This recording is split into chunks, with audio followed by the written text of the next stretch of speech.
다 함께 사도신경 하심으로 7월 27일 월요일 에바다교회 오늘을 여는 말씀 시작하도록 하겠습니다. 함께 사도신경 하시겠습니다. 나는 전능하신 아버지 하나님 천지의 창조주를 믿습니다. 나는 그의 유일하신 아들 우리 주 예수 그리스도를 믿습니다. 그는 성령으로 잉태되어 동정녀 마리아에게서 나시고 본디오 빌라도에게 고난을 받아 십자가에 못 박혀 죽으시고 장사된 지 사흘 만에 죽은 자 가운데서 다시 살아나셨으며 하늘에 오르시어 전능하신 아버지 하나님 우편에 앉아 계시다가 거기로부터 살아있는 자와 죽은 자를 심판하러 오십니다.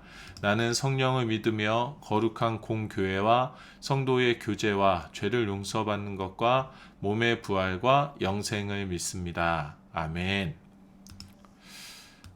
하나님께서 오늘 우리에게 허락하신 말씀은 구약성경 열왕기하 19장 1절에서 7절까지의 말씀입니다.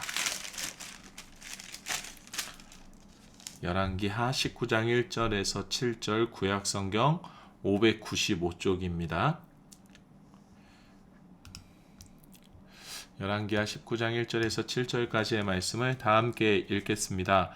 히스기야 왕이 듣고 그 옷을 찢고 굵은 배를 두르고 여호와의 전에 들어가서 왕궁의 책임자인 엘리야김과 서기관 셈나와 제사장 중 장로들에게 굵은 배를 둘려서 아모스의 아들 선지자 이사야에게로 보내매 그들이 이사야에게 이르되 히스기야의 말씀이 오늘은 환난과 징벌과 모욕의 날이라 아이를 낳을 때가 되었으나 해산할 힘이 없도다. 랍사게가 그의 주 아수르 왕의 보냄을 받고 와서 살아계신 하나님을 비방하였으니 당신의 하나님 여호와께서 혹시 그의 말을 들으셨을지라. 당신의 하나님 여호와께서 그 들으신 말 때문에 꾸짖으실 듯하니 당신은 이 남아있는 자들을 위하여 기도하소서 하더이다 하니라. 이와 같이 히스기야 왕의 신복이 이사야에게 나아가니 이사야가 그들에게 이르되 너희는 너희 주에게 이렇게 말하라. 여호와의 말씀이 너는 아수르 왕의 신복에게 들은 바 나를 모욕하는 말 때문에 두려워하지 말라. 내가 한 영을 그의 속에 두어 그로 소문을 듣고 그의 본국으로 돌아가게 하고 또 그의 본국에서 그에게 칼로 죽게 하리라 하셨느니라 하더라. 아멘. 오늘 우리가 읽은 본문 가운데는 아수르의 침략과 그 위협에 대응하는 히스기야의 모습이 기록되어져 있습니다. 지난 금요일 오늘을 여는 말씀을 통해서 다루었듯이 북이스라엘을 멸망시킨 아수르는 이제 남유다까지 정복하려고 합니다. 군대를 보내서 예루살렘 성을 포위하고 또 이스라엘의 백성들에게 하나님보다 우리의 힘이 더 실제적이다.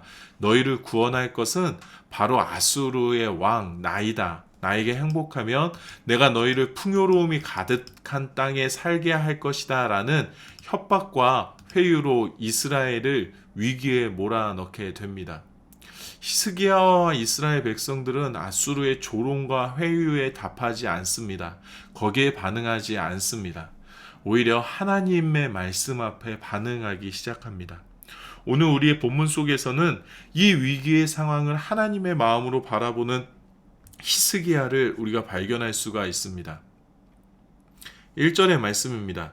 히스기야 왕이 듣고 그 옷을 찢고 굵은 배를 두르고 여호와의 전에 들어가서 히스기야는 아수르의 조롱을 듣고는 옷을 찢고 굵은 배를 두르고 여호와의 전에 들어갑니다. 옷을 찢고 배를 두른다라는 것은 회개의 상징입니다. 분통해서 속상해서 분을 이기지 못해서 옷을 찢는 것이 아니라 하나님 앞에서 나의 죄악됨을 발견하고 나의 모든 죄악됨을 하나님 앞에서 낱낱이 드러내고자 합니다. 라는 의미가 그 안에 담겨져 있습니다. 아수르의 위협, 그들의 조롱이 히스기야에게는 회개의 대상이었습니다. 하나님을 조롱하는 아수르를 대신하여서 회개하는 것이 아니라 우리의 죄악으로 인하여 하나님께서 우리를 심판하실 것이다 라는 예언의 말씀의 성취를 확신하며 하나님 앞에 이스라엘의 죄악을 또 자신의 죄악을 회개하며 겸손히 엎드리기 시작한 것입니다. 눈앞에 닥친 현실의 문제를 영적인 해결의 방법, 나와 우리의 죄악을 회개하는 것으로 풀어가고 있습니다. 현실의 문제를 풀 수 있는 열쇠는 더 현실적이어야 한다라고 우리는 생각을 합니다. 하지만 모든 것을 주관하시는 하나님께는 영적인 세계, 현실의 세계라는 구분이 없습니다. 영적인 문제는 영적인 열쇠로 해결을 하고 현실의 문제는 현실의 열쇠로 해결하는 이러한 구분이 우리 하나님께는 없습니다. 모든 것이 하나님이 주인이 되신 하나님의 세계, 하나님의 나라입니다. 이 세상에 벌어지는 모든 일들의 주권자, 모든 일의 해결을 담당할 열쇠를 가지고 계신 분은 영적인 세계이건 육적인 세계이건 그 어떠한 문제를 할지라도 하나님 한 분만이 그 문제를 해결하실 수가 있습니다.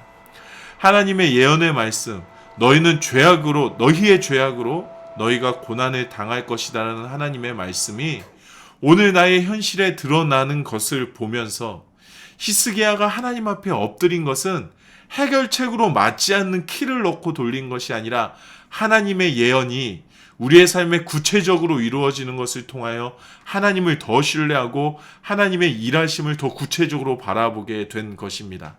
아수르의 조롱이, 아수르의 위협이 하나님의 일하심으로 히스기야의 눈엔 보여졌고 히스기야는 하나님의 예언의 말씀대로 우리가 하나님 앞에 나아가서 회개하는 것밖에는 이것을 풀어낼 힘이 없다.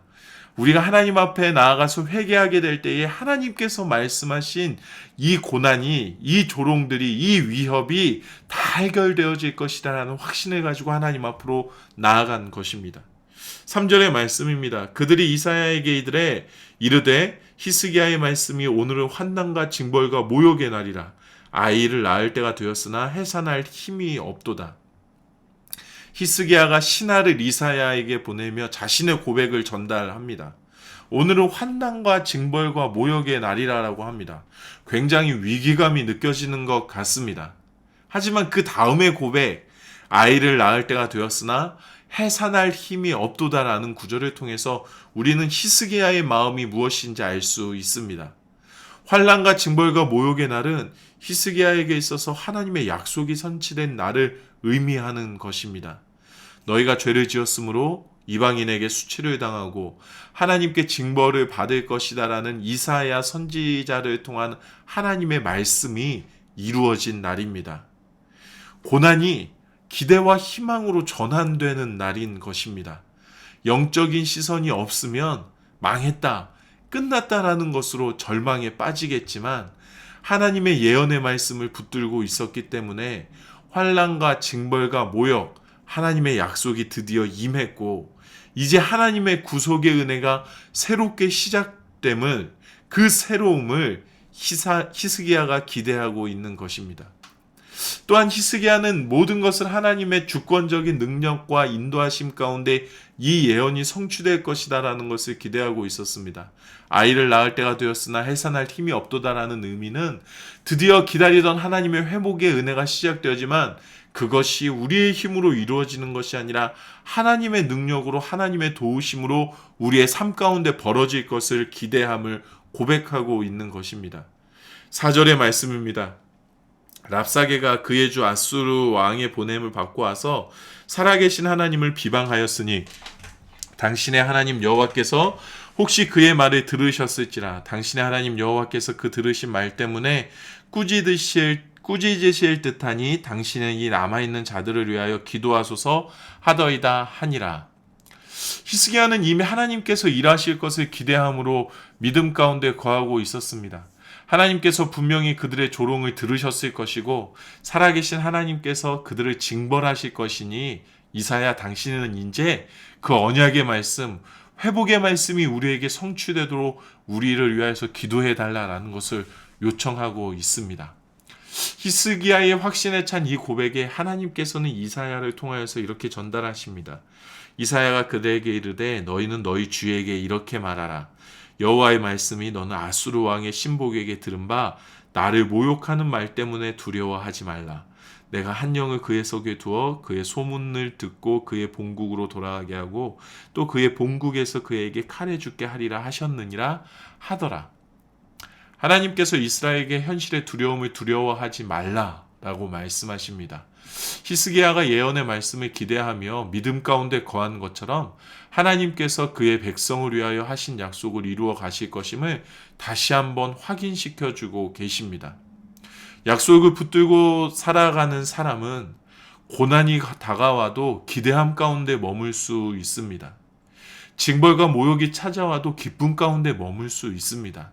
끝이 보이지 않는 기다림이 지속되어도 새로운 희망을 맞이하는 즐거움 가운데 머물 수 있습니다.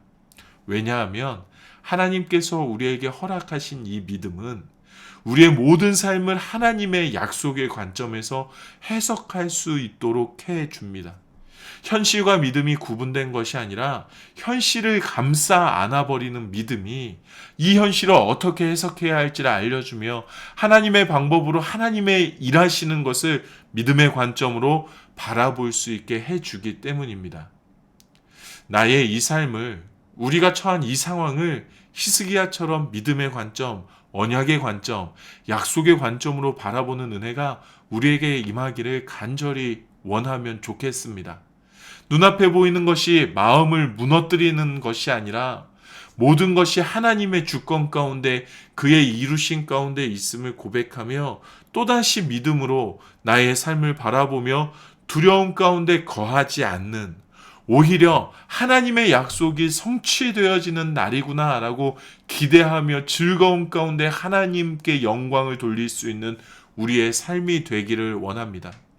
좋을 때에만 좋아서 기뻐하는 것이 아니라 아무리 힘들고 어려운 일이 우리에게 닥쳐온다 할지라도 또 하나님께서 약속하신 말씀을 붙들며 그 가운데서도 기쁨과 즐거움 가운데 거하는 믿음의 내공을 갖춘 우리의 삶이 되기를 원합니다. 하나님께서 오늘 우리에게 말씀하십니다. 나를 모욕하는 말 때문에 두려워하지 말라. 하나님이 없는 것 아니냐? 하나님이 없어서 너가 그렇게 힘든 것 아니냐?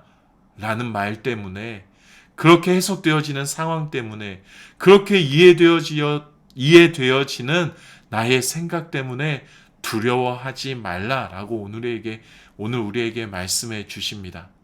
그 무엇보다도 강하신 하나님께서 믿음과 현실의 세계를 다 주관하시는, 영적인 세계와 현실의 세계를 다 주관하시는 하나님께서 우리를 강하게 하실 줄로 믿습니다. 믿음이 나의 삶의 모든 혼란스러움을 가만히 덮어버리는 은혜를 우리 모두가 누리게 되기를 원합니다. 오늘을 살아가면서 내 앞에 닥쳐진 모든 일들을 하나님의 관점으로, 믿음의 관점으로 바라볼 수 있게 해주십시오라고 우리가 기도하게 될 때에 하나님께서 히스기야와 같이 하나님께서 하시는 일들, 하나님의 그 약속의 성취를 바라보게 하실 줄로 믿습니다. 그 주님의 일하심을 바라보는 하루가 되기를 우리 주님의 이름으로 축복합니다. 이 시간에 우리 함께 기도하도록 하겠습니다. 주신 말씀 생각하면서 우리 이렇게 기도하면 좋겠습니다. 하나님, 내가 현실과 믿음을 구분하지 않게 해 주십시오. 나의 현실도 나의 영적인 세계도 모든 것을 다 책임지고 관장하시는 분이 우리 하나님이시다라는 것을 내가 인정하며 하나님께서 이루어 가실 약속들을 기대하며 늘 즐거움 가운데 머물 수 있게 해주십시오. 고난이 나를 무너뜨리는 것이 아니라 고난을 통하여서 발견하게 될 하나님의 약속을 바라보며 기뻐하게 해주시고 매 순간 믿음의 관점으로 이 세상과 나의 삶의 문제를 바라볼 때 주님께서 일하시는 것을 내 삶 속에 바라보는 그러한 은혜가 내게 넘치도록 해주십시오. 믿음으로 이겨내게 하시고 믿음으로 살아가게 하시고 믿음으로 온 세상을 바라볼 수 있도록 히스기야의 믿음을 나에게도 허락해 주십시오라고 우리 이 시간에 함께 기도하면 좋겠습니다. 또 이 나라와 온 세계를 위하여서 함께 기도하면 좋겠습니다. 지치고 상한 온 세계와 이 나라 위에 하나님의 치유하심이, 하나님의 안식이 가득 임하기를 우리가 간절히 기도하면 좋겠습니다. 또 주변에 있는 우리 이웃들과 우리 성도님들의 기도 제목을 위하여서, 생각나는 기도 제목을 위하여서 하나씩 떠올려 가며 믿음을 통하여서 하나님께서 이루시는 일들을 바라보는 기회가 되게 해달라고 우리 주변에 있는 이들을 위하여서 또 중보하며 함께 기도하도록 하겠습니다. 각자의 자리에서 기도하시고 주기도문으로 이 시간을 마치도록 하겠습니다. 함께 기도하시겠습니다.